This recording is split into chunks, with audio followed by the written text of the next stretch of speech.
Hello, welcome back. Nigel with you. So what is it? Video 7 now, isn't it? You see I've changed the name of the channel as well. It's just Nigel's Fiat 131 now. So I think it sounds a bit better. It has a better ring to it, doesn't it? And you can see now we're officially christened, I guess. We got a big banner on the wall, and that came from a company on eBay called Car Graphics 73. It was only about 12 or 13 pounds, I think. I thought it just adds a bit of colour, doesn't it? I might get a bigger one next time and have it on the side. I was going to put it on the side, but I can't find any masonry nails, so I've just got it. A couple of little pins on one of the joists there, just as a bit of a background for the videos. Looks a bit more interesting, doesn't it? And I love, that's my favourite Fiat badge, that one, of all the, you've got the 5 lines, you've got the sort of the shield type, you've got the parallelogram shape. That's my favourite one, and that's what this car has on its grille. So when I sell the grille, I won't be selling it with that badge. I'll be keeping that badge because it's beautiful. So anyway, what we're doing now, right, I've started rebuilding the engine, as you know, and as you also know, if you're in the UK, we're having an extremely hot spell, and unfortunately I feel the heat and I sweat a lot. It's horrible, and I can't build an engine while I'm bloody dripping sweat. So I either need to do it in the evenings, which is I don't really want to do because it's noisy, and I'll just get on with something else. So I needed to drain the oil out of the gearbox, what was left in there, because half of it came out when I lifted the engine and box out together. And I noticed it had some water in it. I thought, that's a bit strange. It's only a small amount, but luckily I drained it into a small, like a takeaway dish, because I knew there was only going to be about a litre of that in there. And I noticed some water in there, so I was able to get it out with a pipette and then put it in, because my oil goes off to a farm who in the winter they service all their vehicles, and they have a huge barn, and they've got a license to use engine oil in a heater to keep the barn warm. So they get all the local engine oil apparently and burn that. So that's really, really handy, and I've got a friend of a friend of a friend who will take it away for me, so that's really good. So yeah, our local council have stopped taking it at the local tip. You can only take 5 litres, so, and you've got to pre-book and everything. And what's happening now is, because of those fantastic ideas, one of my friends is a fisherman, and there's a canal local to here which is very popular with fishermen, and he went down there one day and somebody had thrown about 30 5-litre containers of oil over a fence, and most of them had split open and all the oil had run into the canal. So well done, council, you've done a great job there. You've actually you forced people to act illegally. They should do it. I couldn't do it. I couldn't do it, and my conscience wouldn't let me do that. But you know, if they could have taken it to tip, they probably would have. They probably always did in the past. So yeah, well done, thanks for that. Wonderful councils we have these days, isn't it? So yeah, what I decided to do was start looking at stripping the gearbox, and the Haynes manual, I've got one here, well, I'll show you in a minute. I've got my Haynes manual here, you can see it behind me on the wing there. It's pretty much, for a late model Mirafiori, it's pretty useless. It's absolute garbage. It doesn't make any reference to the remote housing on the top of the gearbox, which was fitted from like 79, I think, or 78. Makes no reference to that. It doesn't tell you anything about taking the back end of the gearbox apart. There's certain parts, like it'll say remove this, you know, remove the block. How do you remove it? You know, is it press fitted? Is it screwed on? How do you remove it? You have to get a welding torch and cut it off. You know, it's pretty useless. So it's great if you've got an early one, because the manual was originally made back in 75, 76, whatever, for the early cars, and it's brilliant for that, for the early cars, because it covers everything in detail. But for these later cars, oh dear, dear, dear. And it has a supplement at the back which is almost as thick as the rest of the manual, with all the bits added. So there we go. So anyway, I've got the gearbox apart. I haven't done a video about stripping it because it's, being an old gearbox, and this one being 43 years old, it can be quite brutal. And also with the heat and everything, sweating me balls off. And yeah, so I've got it all stripped, so I'll show you it all before it's all cleaned. I've cleaned a few bits of it, and I'm also going to cover, for those of you that want to strip one of these gearboxes, you will have the Haynes manual. You'll look in there and you will be scratching your head just like I was, but I'll go through it with you bit by bit and show you how it comes apart. Okay, so without further ado, let's get this camera turned around and go to the bench.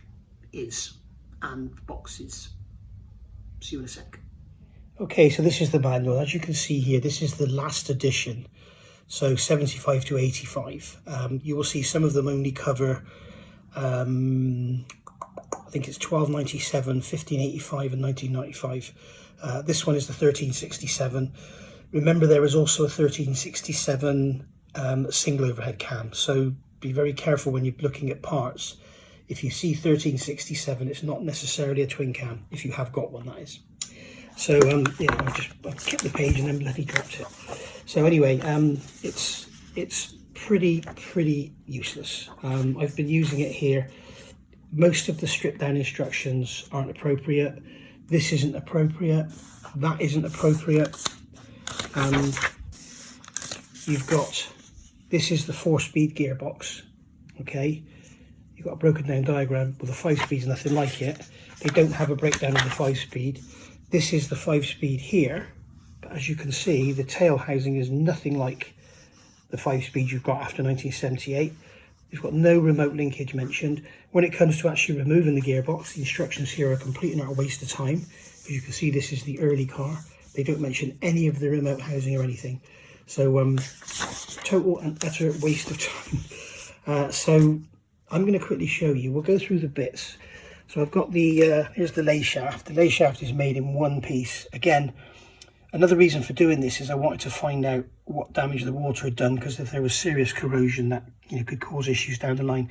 Luckily, it was only a small amount, so it must have just sat at the bottom of oil, just minding its own business. And it hasn't caused any corrosion, but there is this kind of, I can show you here, there's this like this sludge. It's almost like a mayonnaise, sort of grease-like sludge. So I'm glad I stripped it so we can get all that cleaned out and get fresh oil in there, and that can check all the bearings and seals and everything. I did also have it, it was weeping around the tail shaft. It was wet around there.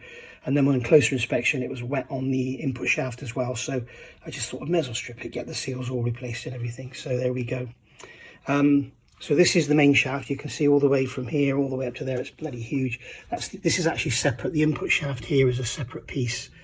So the sort of the main shaft actually finishes here. Okay, so that comes out. It's the same as every other gearbox. Pretty much every gearbox is the same.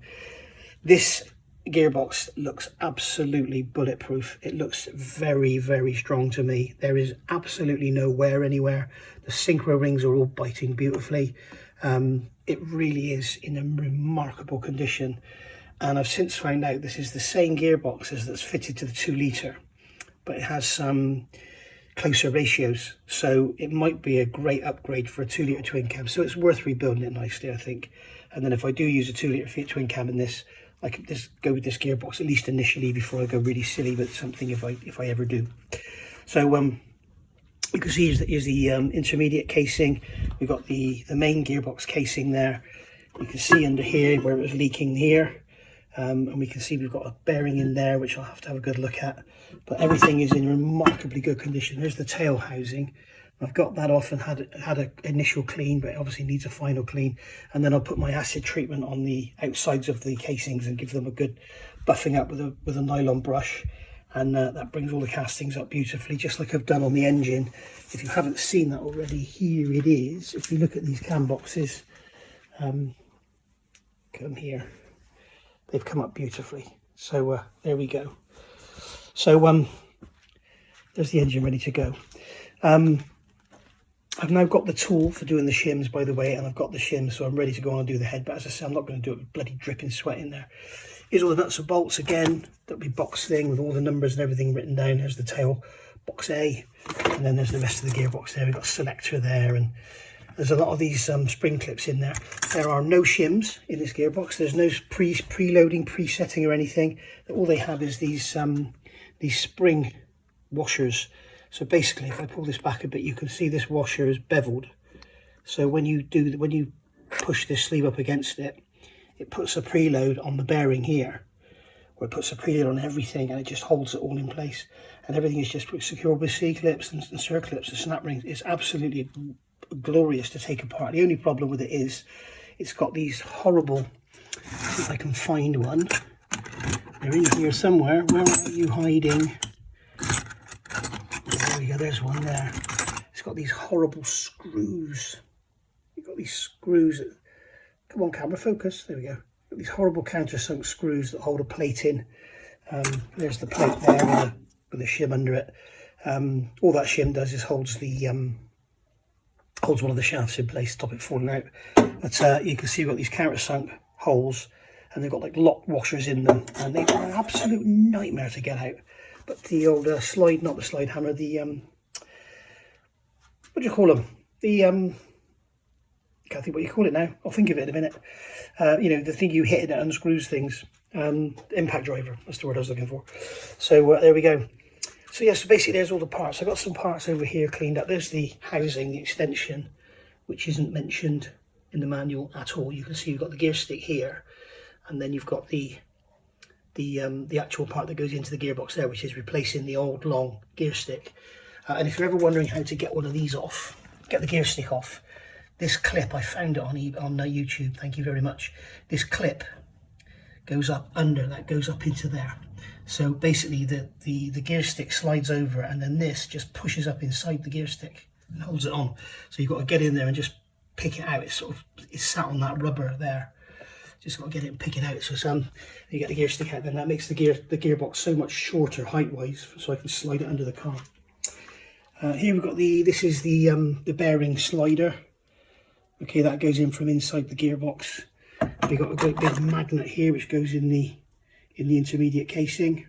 I think it's or is it in the main case? I can't remember now. This is the reverse gear that goes on the end of the lay shaft. So that's got a nice spline in it, and as you can see, the gears, I mean, it's only a reverse gear anyway, so it won't have any wear, but they're absolutely gorgeous. And then we got our selectors and our selector rods there. I've temporarily put the forks back on the relevant rods so I know which goes with which. But in the end, when it's all clean, I'll write numbers on them so I know which is which. But as I say, I've taken photos all the way along anyway. I was going to show you, here we go. Here's the shims for the engine. Got 3 shims there. And then here is the tool. The removal tool is 78 quid, believe it or not. But you know, hey, you've got to have it. So there we go. So there we are. So I've just got, there's the bell housing there, and it forms the front half, or the front case for the gearbox as well. So that's the top you're looking at there. So yeah, there we go. Oh, and people comment about me wearing flip-flops in the garage. Yes, I'm not working on anything heavy. I'm not putting boots on in this weather. If I drop something on my toe, that's going to be a stupid fault. But it's not good practice. Don't do it at home, kids. So there we go. And there's the car. And there's my lovely GR Yaris out there in the sun, wearing a quilt to keep it cool. And there's the lovely Fiat. And then once again, there's our lovely Fiat badge on the roof. So there we are. So I'll see you back when I got these parts all cleaned up. And oh, I was going to show you how this rear end goes together. Right. So the first thing you'll be confronted with when you look at the gearbox on the tail end, you will see this sat on. You've got this ring here, and this is a centering ring for the prop shaft. The prop shaft goes over this, it has a bearing in it, and this is all greased up with white grease. And the prop shaft goes over it and forms a seal with this seal here. And the spring keeps the seal preloaded to keep it in contact with the prop shaft. Obviously on here, on the spider, is the big rubber cush drive. Okay, so you need to pull this off, and I had to use a lot of force to get this off. This is pressed onto this diameter here and secured with a circlip. It needs a lot of force to pull it off, and it looks like it may have had a bit of bruising on it, which is why it was so hard to get off. But obviously have to be driven back on. But so basically you've got that ring on that rubber with that spring, and that presses up on that diameter on that special nut. Okay, then you've got to get this nut off. Now that was absolute. Oh, there's a tab washer to knock over as well. That was, I don't know if somebody's been in here before, if it was from the factory, but that was absolutely solid. You can see where the socket slipped once. But I ended up making up a bar and bolting it across here. and then I was able to put 1 foot on the gearbox and 1 foot on the breaker and just break it, and it went with a bang. But that was so tight. I'm not sure how tight it's supposed to be, but there's no mention of it in the manual, obviously, because the manual is useless. But so there's that nut, that's going to come off, okay? And then your spider will just slide off its splines. And you can see on there, that's where the seal runs on the tail housing, okay? So down over there, right. Now we've got a bearing which is pressed on a diameter, but it very easily slides off. Okay, it's designed. It's much like the gearbox in the Land Rover. I can't remember. It's an MT82, isn't it? That's right. Oh come on, it's twisted on an angle, so it's locked onto that diameter. Come on. There we go. Wait. So that's come off there. Okay, so that bearing slides onto that diameter there. I set my puller up and everything, and it just came off with finger pressure. It was so easy to come off. So there's that bearing there, and that one is, if you've got a noisy tail housing and you want to get a bearing ready to take it apart, it is a 6205. Okay, so I think that needs replacing. It's a bit noisy. We shall see. I mean, they're all 42 years old, and they're all, you know, it's had water in it. I don't know, I'll probably just replace them all for what they cost. They're probably 50 quid for all of them for the gearbox. And then this is not mentioned at all in the manual. They go on about locking it in 2 gears and doing a nut or something. What? Where is it? You know. So here's the speedo drive. So that comes off. Okay. So that comes off like that. And then we've got this collar. Now it's got a ring on it on one end, and it was inwards. So I'm thinking that means something. It might be harder on that end or something. So yeah, it's got a chamfer on it. Look, it's got a chamfer on that end. There's no chamfer on that end, so that chamfer is clearly designed to go up against that cup washer, and then that cup washer is on that gear. Okay, and make sure when it goes back on, it's that way round. And what that's doing is putting pressure, so when you actually do that nut up, everything here is sliding up, and it's pulling everything together. So there we've got a gear. We've got a massive Woodruff key in there, which I've taken out, obviously. And there's the great big slot for it there. So there's the massive, that's the reverse gear. Okay, if you remember, I showed you the reverse gear back in the box that went on the end of the lay shaft. That's the reverse gear for the main shaft. And then we've got the reverse gear idler here, which goes onto a 3rd shaft. And that slides in between the 2 gears and makes the gearbox turn backwards. Or the prop shaft turn backwards, if you like. And then you've got this bearing here, which is pressed on, I believe. I haven't tried pulling it off yet. The manual does go into how to take all this apart, but I'm sort of a little bit tongue-in-cheek with it, to be honest. So that's basically how the back end comes apart. So you've got the gear on a Woodruff key, you've got the cup washer, you've got the sleeve there with the ring up towards the cup washer, you've got the speedo drive there, and then you've got the bearing on the back, then you've got the actual tail shaft, the spider itself. Then you've got the spring and the seal. Sorry, no, you've got the nut. Then you've got the spring and the seal. Did I mention that bearing? That goes on the bearing. That, then that, then that, then that. And then there's a circlip goes in that little groove on the end there. All right. And other than that, it's all pretty self-explanatory. The other thing I would recommend is, when you actually initially take the gearbox apart, they tell you to take the bell housing off first thing. I wouldn't bother. If I were you, I would leave the bell housing attached until it comes to the point where you're going to lift all the gears out, then take it off, because the bell housing is bolted to this housing through this one. If you take all the bolts out, the bell housing comes off, but then you've got no way of standing the gearbox up to work on it. So what I would recommend is leave the bell housing attached. Just perhaps leave 2 bolts in it or something. Leave it attached until you're ready to, because there's a C-clip on there that you have to take off to slide this back out of this casing. And then there's a C-clip on here to allow you to slide that one out. And then both the shafts slide up and out. But I would seriously recommend, you know, leave the bell housing attached. Don't do like they say in the manual. The manual is trash, okay? Just bear that in mind when you're reading it. So there we are. So that's how it all goes. I will see you all soon for part 8, and part 8 will be maybe we'll do a rebuild video on the gearbox or something, but I've got to order seals and gaskets and stuff, so we'll go from there. I'll see you soon. Thank you for watching. Bye.